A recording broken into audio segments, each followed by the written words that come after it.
If it was up to me, it'd be illegal to keep secrets like this from you guys. So let's get into it. Welcome back to my channel, it's me. Today we're gonna talk about the shocking true story behind the Boneyard Murders. All the links to purchase the book will be in the description box below. And if you would like to support the channel, we do have memberships available. You can find that link down below too. Let's get into it. On July 1974, a woman named Helen Viola left her home in Niagara to go shopping at the local mall. She was excited for her outing because she had not been out in months. Helen wasn't much of a shopper, so she didn't think she'd be gone long. But when she arrived at the mall, she quickly changed her mind. She had an unexplainable feeling of dread and foreboding. Helen went home. Later that week, Helen Viola returned to the mall with a friend, but was confronted by the same feelings of dread. When she felt the overwhelming sensation of uneasiness again, she fled. Helen never did figure out what was wrong with the mall. At least she got out before something terrible happened. On August 2nd, 1974, two 16-year-old girls were leaving the mall after a night of bowling. They walked past the nearby cemetery, said their goodbyes, and went their separate ways. One of the girls decided to cut through the cemetery shortcut to get home faster. This girl was only there a few minutes when she heard screams in the distance. Screams that sounded like they were coming from inside the mausoleum. She continued on her way home, though, thinking nothing of it. Later that night, another teen decided to take the shortcut through the cemetery as well. She was accompanied by her boyfriend. As they walked side by side, they heard the same screams, this time closer than before. They kept walking though, and when they reached the mausoleum, they saw a pair of feet on the other side. The girl's heart started racing, and she begged her boyfriend to run away. He refused, saying he wanted to investigate first. The girl ran home and hid under her bed until morning. The next day, a local resident reported finding the body of a young girl in the mausoleum. The girl's name was Christine Jessup, and she worked part-time at the mall.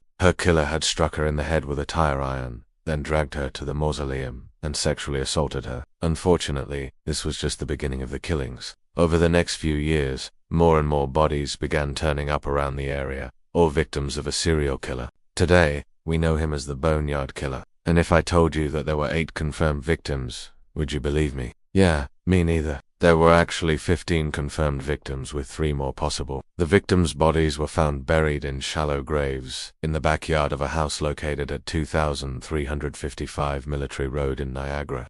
The house was nicknamed the Boneyard for obvious reasons. And if you ask me, that's a pretty accurate description. The area where the bodies were found is not very far from the Devil's Punch Bowl, which is a popular place for teenagers to hang out. Residents in the area had long suspected that someone lived in the isolated farmhouse at the end of the road, but nobody had ever seen anyone there. That was until one day when 2 Ontario provincial police officers decided to investigate the farmhouse. They had received an anonymous phone call saying that there was a large amount of blood on the floor of the farmhouse. The officers drove up to the house, noticed some fresh manure in the yard and thought maybe they should leave, but they decided to investigate further and walked to the front door. One of the officers knocked while the other peeked through a window. That's when he saw a man holding his arm in a funny way. They tried the door.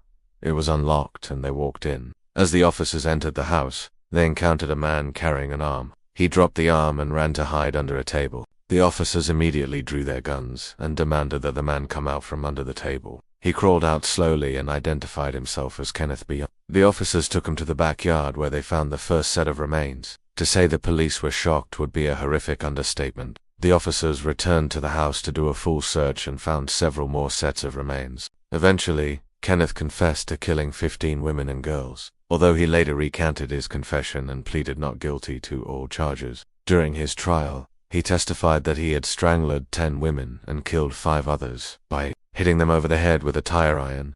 He claimed that he lured his victims to the farmhouse with promises of work or money, and he also admitted to having a secret room in the basement with shackles, whips, and chains. Kenneth even agreed to lead investigators to a shallow grave in the backyard, where he said a girl named Debbie lived. However, upon further investigation, the police determined that Debbie had been abducted from another province, and that Kenneth had no involvement with her disappearance. While the evidence against Kenneth seemed airtight, his lawyers argued that he had been insane at the time of the murders. A jury ultimately agreed, finding Kenneth not guilty by reason of insanity and sentencing him to life in prison without parole. On February 15, 1985, Kenneth escaped from the maximum security institution that he was being held at, but he was caught the next day. In January of 1989, Kenneth suffered a heart attack while working in the prison kitchen. He survived, but spent the rest of his life wheelchair-bound. He died in March of 2018 at the age of 78. But wait, there's more. Turns out Kenneth's uncle was also a serial killer. His name was Richard Ramirez, and he was known as the Night Stalker. Richard's crimes spanned from 1984 to 1985.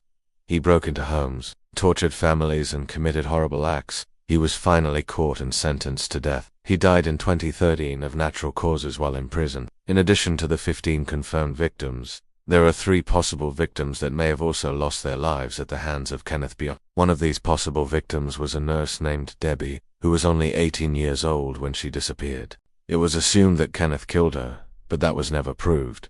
The second possible victim was a woman named Cheryl. She was only 16 when she vanished. The last time anyone saw her, she was getting into a stranger's car. Some believe that the stranger was Kenneth. The third possible victim was a prostitute named Kristen French. She had recently moved from Indiana to Niagara in hopes of starting a new life. She was never seen again. All 3 of these cases remain open. If you've made it this far, you might be wondering why these crimes happened. You know, why did Kenneth do what he did? Well, the answer is really simple. He was evil. No, seriously, that's the answer. While reading through the details of this case, I came across an article written by one of Kenneth's former defense attorneys. In the article, the attorney described meeting Kenneth for the first time and how he got the job. According to the attorney, he got a phone call from a legal aid society, asking him to represent a murder suspect who was scheduled to appear in bail court the following day.